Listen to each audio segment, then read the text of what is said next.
For those who do not know, this is New York, New York. You hear my accent?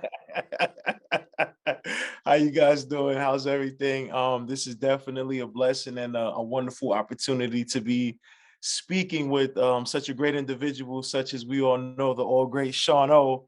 And this is definitely a conversation in the making due to the many conversations him and I have had over the course of years. And this brother has definitely enlightened me and helped me in so many ways. And this is just my payback through God's anointing, allowing this to take place. So I'm very thankful to be here. Y'all probably clowning me because I'm in the house with a hoodie on in my hat, but it's all love. Cause it is what it You're is. from New York. So with that, my comment, this gentleman right here in front of you helped me to win my part of a business presentation in an event. And that's where I was allowed to be on the other side of the camera, meaning I heard about his prowess behind the camera.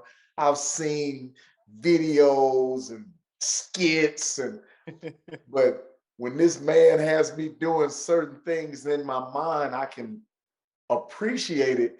But I'm like, wow, that's a great mind. It's like one scene we were filming and he kept doing it over and over. And to me, it was so simple, but to him, he was looking at some intrinsic value of the angles and everything. And so the reason I'm sharing all of that, he has helped me in life to have a greater appreciation of those who do filmmaking and video. And even though I do these interviews and I've had to learn how to edit, something that I avoided doing, just thinking about the memories of how he took his expertise. Because what impressed me the most, one time I told a guy who played basketball every day for years, every day he played basketball inside and outside. And one day I was on the sideline. I said, man, I'll take a team and beat any team you have. And they had a unit tournament. And I went on the unit and I actually got, if there are 10 top basketball players, I had 7 of them on the and, same team. and that's And the I gift learned a you have. valuable lesson. And here's what I learned. My team went out there and they did not have a floor general.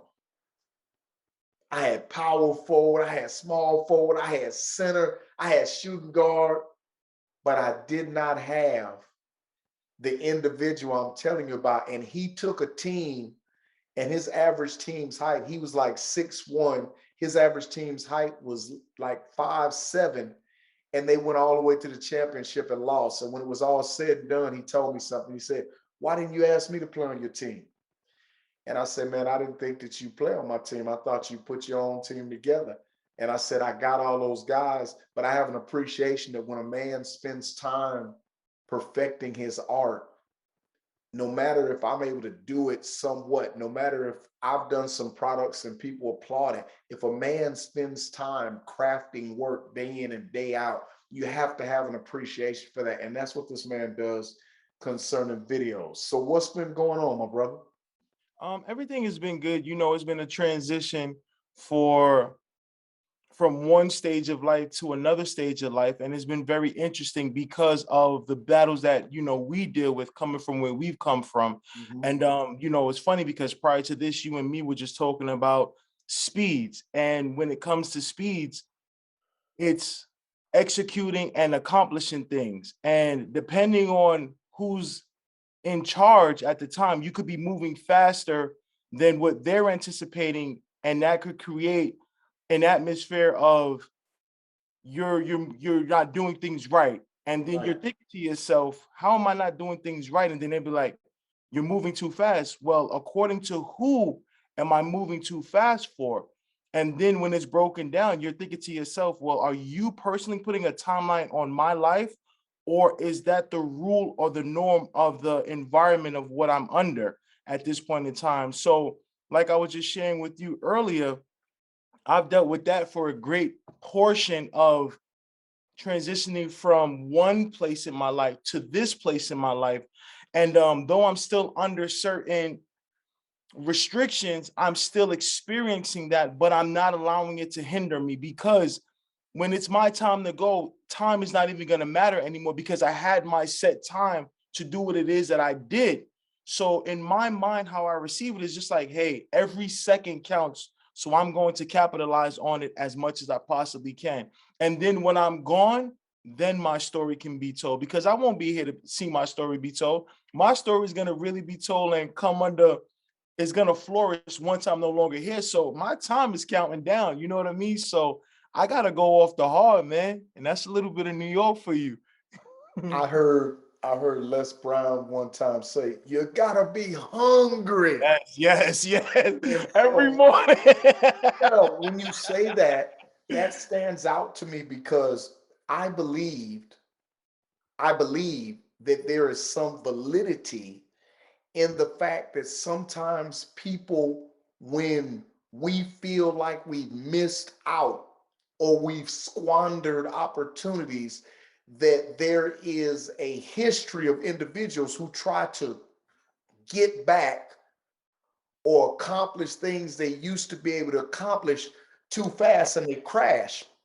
But also, I believe there is a valid point that when you're on point and you're doing things at the pace that you go, sometimes people observing you are intimidated because it exposes the mediocrity that they've settled for. And mediocrity can look different. Mediocrity for a businessman can look like it took him 20 years to reach a position that someone else reached in 5 years. And instead of appreciating that young man in the 5 years, Yes. he's saying it took me 20. And there's even a mentality. I've witnessed a mentality on a college campus and on a prison compound. And that mentality is this: I got the brakes beat off of me to join this particular fraternity. They put me through hell. So it's no way that I want to stop hazing, because if I had to go through it, you Right. got to go through it. And I saw men on a maximum security compound have to go through hell, not because they had to, but because the men who were putting them through it felt like if I had to go through it, And I have to you go. had to go through it.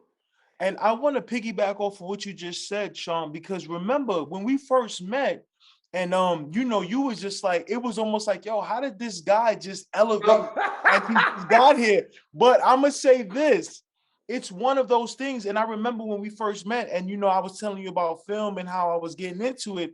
You kind of looked at me, it was just like, wow, you know what I mean? Just my mind and my focus and vision as a visionary, as a creative. And when you say that, it's almost like when you're able to move through the ranks without having to experience what others had to experience, that hurt, that pain, they kind of become, they not even kind of, they become envious and jealous of you and what you have. And I'm not gonna lie, I have really watched you and I learned from you to never ever doubt who you are, to never ever second guess your talent and what it is you're capable of. And it's funny that I'm even telling you this, because this is what I learned from you personally as we grew together under that umbrella. And for me, it was just like, you know what? I know who I am and I know where I'm going in life and I know what I want to accomplish. However, I did it in a very brash way, because you used to always Yeah, yeah. you used to always talk to me about that. But you know what? I could almost attribute it to my New York way, but it's something that's inside of me. It's a burning desire that knows what I'm capable of. And I realize that my time here is limited. You know what I mean? So I want to appreciate and I want to get out all of this energy, all of these visual things that I see inside of my head. And it's just like, when you see some of these artists, any artist, like some artists in their head, they just want to get it out. And it's just like, there's not enough time. You know what I mean? Like your brain is just overwhelmed with all of these ideas and other people can't fathom that. But a lot of people try to take a square and force it into a circle, because somebody that could be jealous of me, they could be an excellent artist. They could be an excellent basketball player. And in my head, I'm like, man, when it's time to play ball, I want to get picked. but I don't get picked because I'm not creative in that aspect. But I don't get jealous or upset. I look at that person and I encourage them on, like, hey man, you the better ball player, man. Go out there and do what you do. You know what I'm saying? And I wish people could understand that, because it's like, instead of tearing down, you can lift up, and two heads are better than one. And if people were to come together instead of maintaining that mentality of the hazing, then people can go a whole lot farther, because it's all in the perception and the understanding that you don't have to put somebody else through what you've been through. Instead uplift them and encourage them. And I believe when we experience what we experienced, that was our thoughts. We're going to encourage, we're going to uplift, because though we were in there, we both were known as individuals who wanted to help people, but on different planes. But if anybody would say, hey, I need to get a packet done, recommend Luke Jackson. Hey, I need spiritual uplifting. I need that class on Sunday, Sean Oliver. You see what I'm saying? Like, it was different entities that were there, and we didn't probably always come together, but when we did, we were even powerful together versus when we were separate. Like in Toastmasters, like when you backed me up when it was time for me to become president, like, you know, that was a big push, because man, truth be told, had you thrown your hat in there, I would have been vice president. But you know what I'm saying? But it's just those formalities, and you believed in me. You gave me that opportunity to hold me up. You know what I mean? And I appreciate that now more than ever, because you know, whenever I talk about Toastmasters, I shine at the fact of saying, hey, I was the president of Toastmasters with Sean Oliver in the back of my head. No, man. But it's just like when you were telling me when I first met you, I have an appreciation for passion and excellence.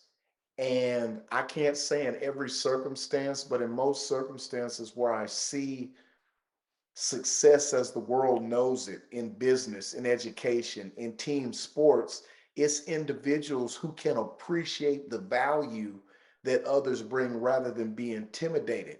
And what I've learned personally from my involvement with a lot of men over the years is the fact that a lot of people devalue themselves, and that's why they devalue others. Like somebody asked me one time, they said, why is it so hard for people in to uplift people? And I said, because most people are negative on the inside. And that's not a judgment. It means I can't do it. Or if it didn't work then, it's not going to work now. And it's the overachievers that take the attitude, all failure did was show me what not to do the next time. You Absolutely. know, and I believe it was, what's the gentleman's name? We had his class. He John C. teaches a lot Maxwell? of Maxwell, failing forward. Yes, And yes. one of the things that, I took away from that was I already believed like that. It takes a series of events to reach a point. And he made a statement one time. He said that success is not a destination, but it's a journey. But when Mm, you're living that journey, and that's one thing where you and I, what I always prayed for you, your son, and yes, the thank you. relationship with all parties involved. Yes. And one thing I always pray is if he can appreciate that in the midst of people hating on him, or in the midst of him being lied on, or in the midst of him losing his control and maybe saying something a certain way, that Mhm. that's the building process. Because now when you have an opportunity, you had a degree of success before we met. You are Yes. going to have greater success after, having nothing to do with per se we met, but having to do with if you were great and you were still selfish. Mm, If I was doing things that helped me acquire worldly things, but I was still a liar and a manipulator. Imagine when I'm no longer a liar or manipulator. Imagine when you're no longer selfish or your anger is tempered. And that's what took place in those times of disappointment. But as you right. say, some people hold on to them.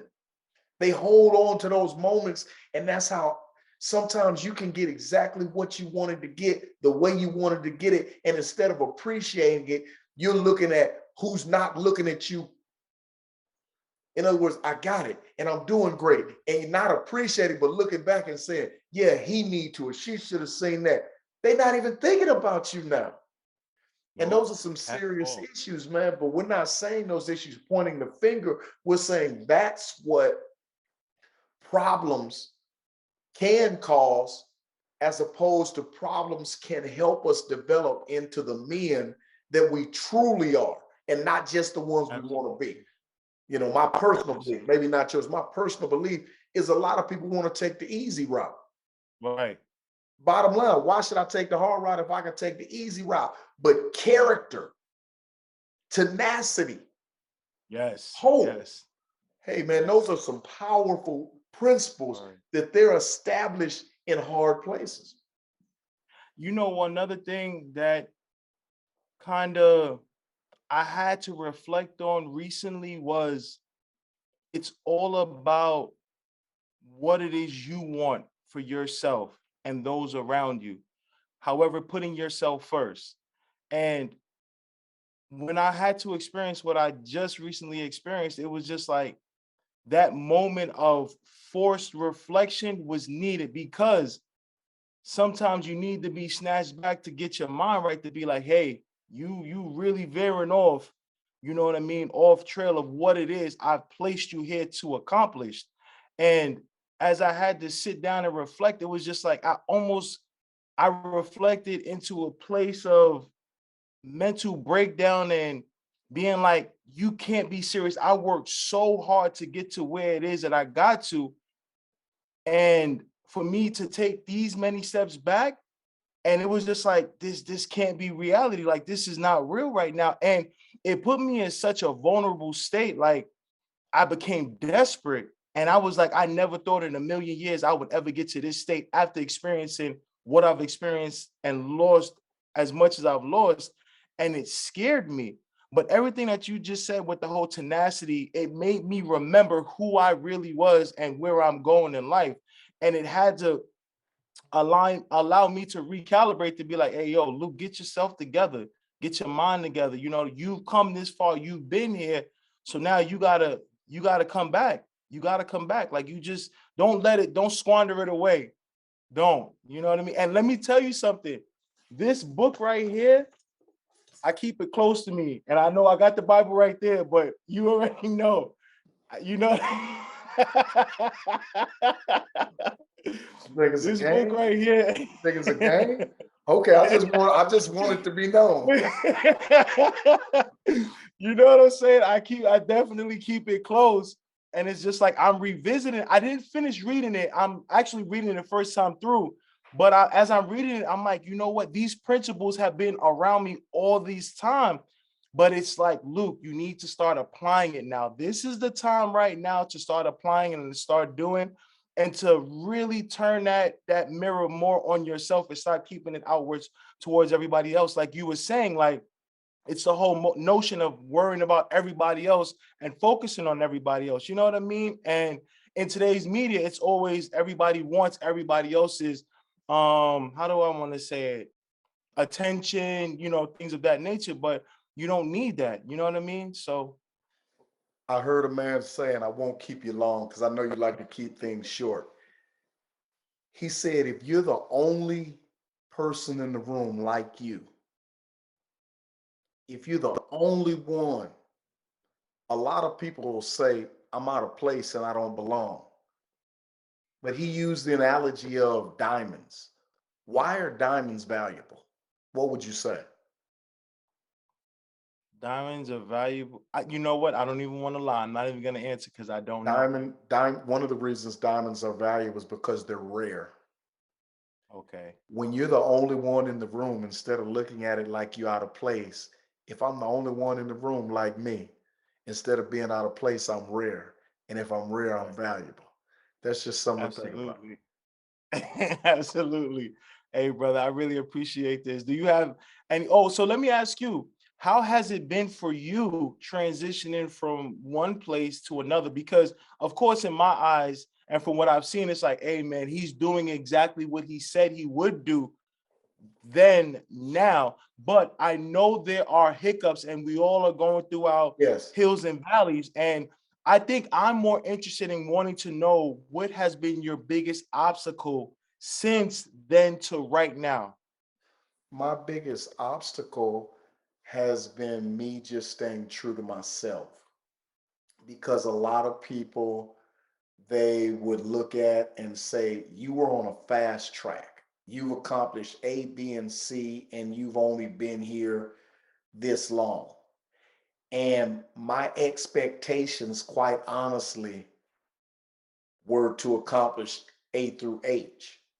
And although God has blessed me to accomplish A through D, I was dealing with a lot of disappointment because I'm not at H, because I'm not driven by what others deem as success for me. I'm driven by, when I die, I want to be the best version of me. Mm, And so when I'm being the best version of me, whether that's with one or two men in a cold room where people tell me, man, you can't save the unit, you can't help everybody, that's fine. I get right. my drive because those two individuals are that valuable to me, to where they both have good paying jobs today and Absolutely. they're being successful. And so my Absolutely. point is, I had to cope with, I don't need to fight them because I understand the mentality that they're coming at me with, but I have to have peace within myself that just because I'm not moving as fast as I thought, I have to stay thankful of how I am moving, and so that's been a big thing, because I make sure to stay in a posture of thankfulness, because I'm driven, I'm goal driven, I'm driven, I'm Right. driven, I'm driven, I'm driven. And I told somebody the other day, it doesn't matter to me if it takes a while to accomplish something, but I need to do my part. And what was happening is I was doing my part, but things weren't moving. And an example would be when I first got on the Facebook and the YouTube, things were going like this: the likes, the follows, the so on and so forth. Well, what I did is I pivoted, and I didn't pivot because I was on there for likes and all that. I pivoted because that was in my heart. Doing Bible studies, sharing the word of God, that was what was in my heart. And so when I was doing that, it was building. But all of a sudden, God didn't tell me to stop, but He pointed me in the fact that I believe in people just like you. I believe that your name might not be John Singleton. Mhm. Your name might not be Mario Van Peebles, but I believe from what I've seen and what I've heard from you, you will be a great Black director. And so what happens is, when I believe that, that's my push, that's my motivation to do things just like we did tonight. Say, Luke, if you give me your time, we get on here tonight. But when it didn't work out and the numbers came down and people were like, why did you switch up? I'm like, the only reason I did the Bible was because that was in my heart. The only reason Mhm. I'm doing the interviews, that's what's in my heart. And I have to be true to me, and I have to be comfortable with me regardless of the results. And that's easy to say, but the reality is this, man, you put up a video and then it's like within a day, I'm just saying, on my little sphere, there's 415 Yeah. views. And then you put up a video, months is 49. And it's like, man, what, Yeah. man? But I It- don't, it's a I have, love-hate relationship. One minute they love you, one minute they hate you, but it's and all love. I Love is have to, love. but I have to focus on that, because if I don't Right. focus on that, I'm as human as everybody else, and I will get caught up in that. And so Mhm. that has been the greatest detriment. Like I wrote in that book, my chapter was overcoming myself. Hmm. No one has ever stopped me. And that's not a boast or a brag. I stopped myself.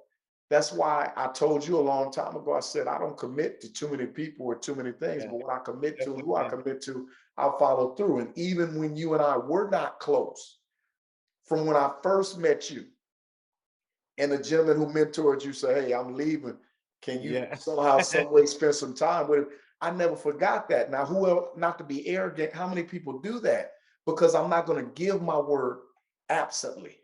Right. But at the same time, I have to pay attention that it might not feel the best, Right. or all the voices, the chatter, when you've heard it so much, it's not your thoughts you're hearing, it's everybody else's.